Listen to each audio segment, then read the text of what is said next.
Hello, everyone, and welcome to the New York Empoleon's Week 1 battle of the PBAL. We are here this week taking on Bloody, coach of the Charlotte Corviknights, who actually is the person who knocked me out of playoffs last season. Of course, we match up Week 1. Of course, he's number 1 in the power rankings. Like, I talked about all this in my team builder, which, if you missed it, I uploaded yesterday, and it was actually recorded live on my Twitch channel because I thought I was going to do this battle live on Twitch. That didn't end up happening. Bloody's been having some technical issues, so if you want to go check out Bloody's side of the battle, I highly encourage you to do so. But mind you, his side of the battle is actually also going to be from my perspective. He's been having a lot of trouble with his Elgato getting set up, so I'm actually just going to shoot him the footage since it's the same footage. So he's going to talk about his moves and stuff, but you'll actually see my moves since all of the timing and everything will be the same regardless. That's what we decided to do since we wanted to make sure we got the battle in. We didn't want to call a forfeit for such a ridiculous reason, and there's always ways to make it work. So if you want to know any more about my sets, and yes, you do see a Heavy Duty Boots Emolga as the first mon on the screen, absolutely go check them out in the team builder. But I'm not going to delay any further. I'm going to say good luck, have fun. I'm going to switch over to my prep doc. I don't have my calcs up, but I can pull those up real quick, and we're going to get this battle started because I don't want to stall. I don't want to delay. We're already late, so just go ahead and pull up calcs here, which I know some people say, oops, they don't do calcs in Wi-Fi anymore. And to that I say, why not? Just do them while you're waiting for moves and stuff, and you'll be fine. So we do see the Frostlass, Zapdos, Incineroar. No Jirachi is really nice. We don't see the Rabombi either, so no Webs is actually fine by me. We see the Dragalge, no Mudsdale. No Lilligant, and no Jirachi. I love not seeing Jirachi. I mean, it's not that Jirachi necessarily has the best matchup here. It's that it's me. And if I face Jirachi, I don't get to attack anymore. So, all right. Let's see. So, potentially Scar Frostlass to try to catch the Dragapult. Possibly just going to try to set up rocks off the bat with the Miltank. I could totally see that, which makes me kind of want to lead with my Swampert here and just set up my own Stealth Rock against it. Swampert doesn't look like a bad lead, really, no matter what. Nothing really immediately threatens it, so I'm going to go with that. And if the other thing would be leading with, like, Emolga, which honestly, against the team he brought, looks really solid. I'm sure he's like, are you kidding me? He brought the Emolga Week 1? Yeah, I brought the Emolga Week 1. Why wouldn't I bring the Emolga Week 1? I'm so excited to have it on my roster. You guys don't even understand. But anyway, this is Week 1. I don't remember how long the season is, but we're going to be doing this for a little while. It's been obviously a couple weeks since I've had my last league battle, which was the PBAL semifinal battle against this very coach right here, and we did lose. So definitely don't want that to happen again. We are going to lead with the Swampert against the Dragalge, and I kind of like that, and I kind of don't. Because I could just EQ here and see how much that's going to do. But, because it could potentially just kill. I could just flip turn as well, kind of scouting what he's going to do, since he does have the Zapdos. But Zapdos doesn't come in on me very well, so I'm just going to EQ. I'm just going to EQ. If he goes Zapdos, he goes Zapdos. He doesn't. No Shuka. And that's going to just miss the KO here. Unfortunately, we are going to see the flip turn come out from the Dragalge. Actually, hold the phone. I have Rocky Helmet. And that's going to take out the Dragalge with the Rocky Helmet turn 1. So the EQ play ends up being clutch there. So Swampert kills. I have no idea how this gets marked in the stats, but we'll figure it out. Rocky Helmet. And here comes the Miltank. So that's probably just going to want to set up rocks at this point. I don't know what else it would do to me. So yeah, probably just trying to set up Stealth Rock. I'll set up my own here. There's no downside to that. Goes for the Curse. I have the Roar, and I'm just going to click it. I'm not going to let you do this to me. I'm not going to lose to this setup again. I've done this before. I've played this game before, and I ain't about that. So we're just going to set up rocks, and we're just going to Roar.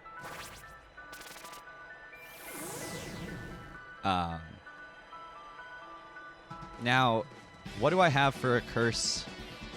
Miltank? I mean, I have Trick, so that can work roar. Roar it out of here. I don't want to see you up in my house. I don't want to know what other moves you've got. If he pops out the, like, +1 grass punch, then we're just going to have to deal with that. But I don't think that's what's going to come here, if we're being honest. Go straight for the body slam. So he does go for the +1 body slam, which actually gives me good information. I actually won't see whether you're leftovers here. But we get the roar off and bring in the Zapdos, which is, you know, good and bad in a way. Not the mon I wanted to see, but I'll flip turn on that. He'll see my whole set. We just get to lead off with Swampert, get a kill, and see the whole set. It feels good to do that. You know, like you're like, hey, this matchup, not looking forward to it. Thunderous Kick comes out. That's not surprising. Are you banded?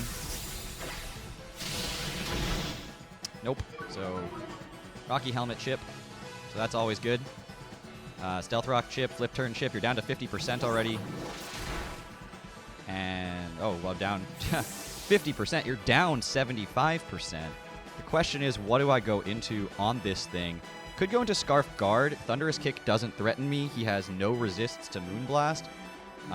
So if he is Scarfed into Thunderous Kick, he just either goes for it again, or he sacks something here. I mean, nothing. He doesn't have to sack something. Incineroar can come in and take the hit, but if it's Heavy Duty Boots, then it's not Assault Vested, and that's how it wouldn't take the 25%, but it'll take the same amount of damage, whether it's Assault Vest or Heavy Duty Boots, because it's going to take the rocks damage. And so, yeah, going to switch out the, whatchamacallit there, into Rotom, and we don't see the boots on that, and we are going to be able to slam this thing with a Moonblast. Wonder what item the Rotom has. Probably going to defog here, but may not get the opportunity to. Leftovers. Ooh, that's a roll, it looks like. And you know we take these chances. It's week 1. We take these chances. We go for the roll here. Because at worst, Gardevoir is just amazing later on in the game. You know? That's the worst case scenario.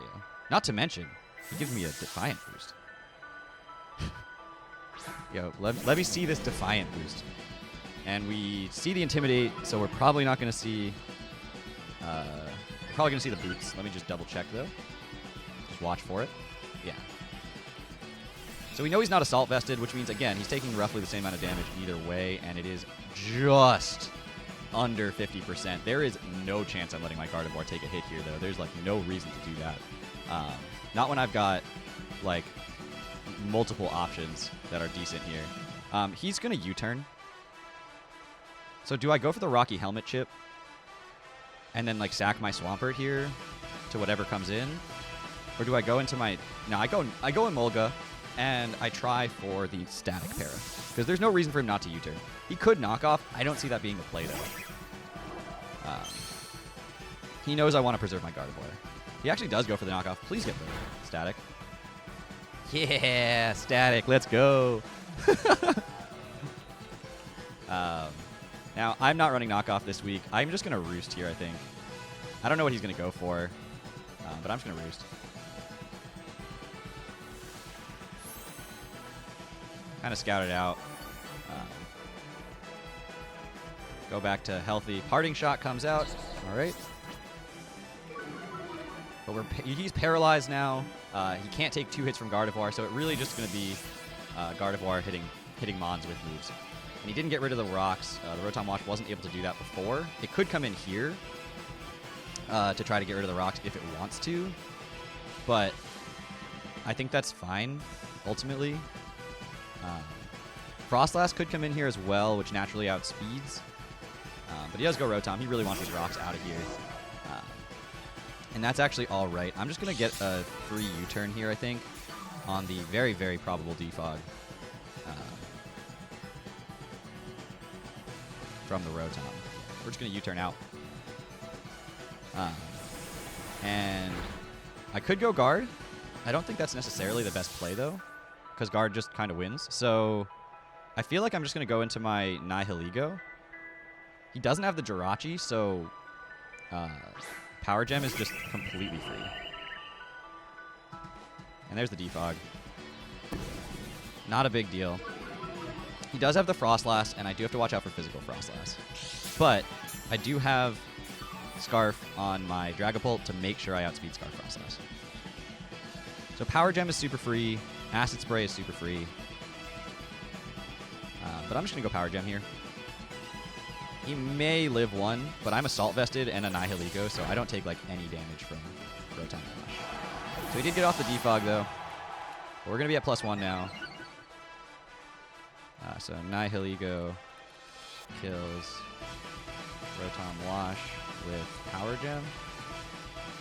What are you going to go into? Incineroar? You're paralyzed. I'm going for Power Gems. I'm at +1 special attack. Why would you not go... Like, I'm just going to click Power Gem. I know your boots. Oh, he has the Fake Out? Alright. That was bold. I mean, he's paralyzed, so that may have just not worked. But I just get to go for another Power Gem here. He has no switching. Miltank is 2-hit KO'd from the range it's at. Incineroar's O-Code.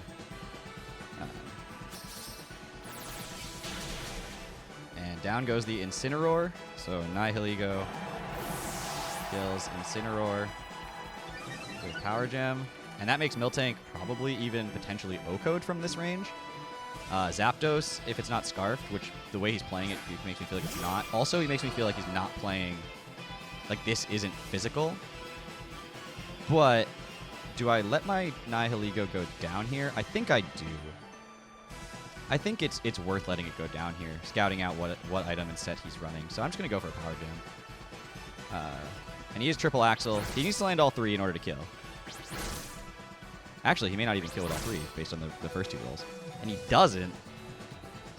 I'm not sure what set that's running for offensive investment. But if he's not Scarf Zapdos, Nihilego's just going to keep claiming kills here.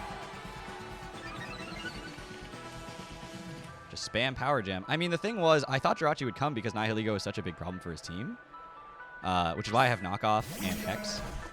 But +3 Power Gem, I'm just going to say might kill Miltank. It might not kill Miltank. But it might. And it just misses it. So Miltank going to Body Slam, going to be able to get that KO here.